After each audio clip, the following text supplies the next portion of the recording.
So whether you're an athlete or just leading an active lifestyle, fueling your body is critical. Joining me now to talk about healthy eating for athletes is Katie Jeffrey, a registered dietitian and board-certified specialist in sports dietetics. Dietetics? Did I say that properly? Yes, you did. Very good. Well, it's nice to have you here. Thank you. So you are the author of a new book that's on the way out. Yes, a co-author with Dr. Michelle May. I'm very excited about it. It should be coming out in spring of 2015. And what is the book going to focus on? It's going to focus on how to help athletes fuel their body mindfully. So it's a very unique sports nutrition book. It's a scientifically based sports nutrition book, and it's for athletes to help them as a guideline that they can use to optimize their athletic performance. And it's really unique because it relies on a non-diet, weight-neutral, mindfulness-based approach to eating. So if you are an athlete, because you're exerting so much, you need to alternate what you eat? Is that how it's different than, say, someone who, I'm not really that athletic? Well, I think the best way to help answer your question is the three main components of the book are Think, Fuel, Excel. Okay. And so I'll just explain a little bit about each section. So Sure. the Think section involves building new cognitive behavioral strategies that can help athletes really recognize when, what, and how much to eat without restrictive dieting, overeating, or underfueling. Okay. And then That the makes second sense. section is about fueling. And so that section includes sports nutrition education that is based on the belief that all foods can fit into a healthy meal plan. So the fuel is the food itself. The fuel is the food itself, and really all foods can fit based upon three simple but powerful principles: balance, variety, and moderation. Got it. And then lastly, Excel, which I'm Excel. assuming is the sport itself or the exercise or that type of thing? It's a little bit, it involves learning how to find a healthy balance between training, rest, and recovery for optimal performance, and enjoyable, sustainable physical activity for health and well-being. Now, how important is it to follow something like this if you're an athlete? How important is nutrition, I would say? Really important. It's typically what I found from working with athletes, the missing link for athletes to reach their full athletic potential. Got it. Well, what should they be eating, more or less, I suppose? Well, it's a combination. So it's not just, nutrition is very complex.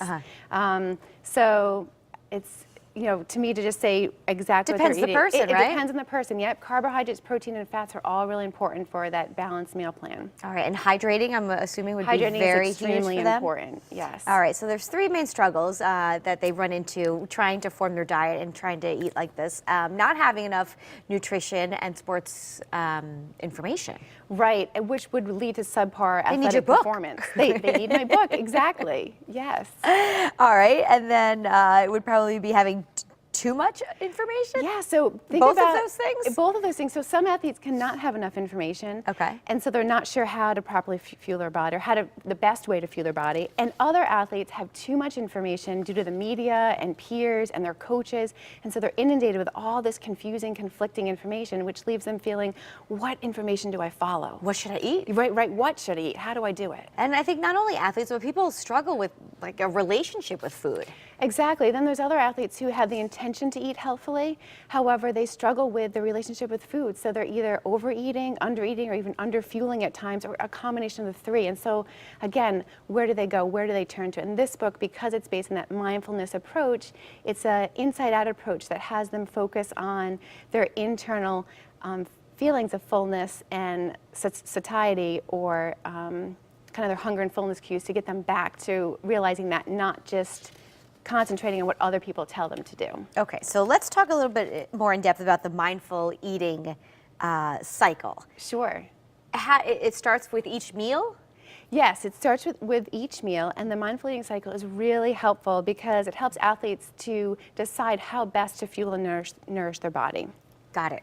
Okay, and then all of this is explained in your book, obviously, right? Right, and I think to help you explain the mindful eating cycle is that there's 6 key decision points of the cycle. And so it's why, when, what, how much do we eat, and then where do we invest our energy? So we should be asking ourselves those questions every time we consume something? Those questions, yeah, and it does become second nature. So just like athletes have to go out and practice to become better at their sport, if they've gotten away from checking into how hungry and how full full I am, they need to kind of circle back around and relearn those behavioral strategies so that they can decide and make the connection between following a sports nutrition guideline that tells them how and what to eat, which is an external force, to checking in with their body to make the connection between, well, when I choose this particular food and when I eat it and how much I eat of it, how do I feel physically, and then how do I perform athletically?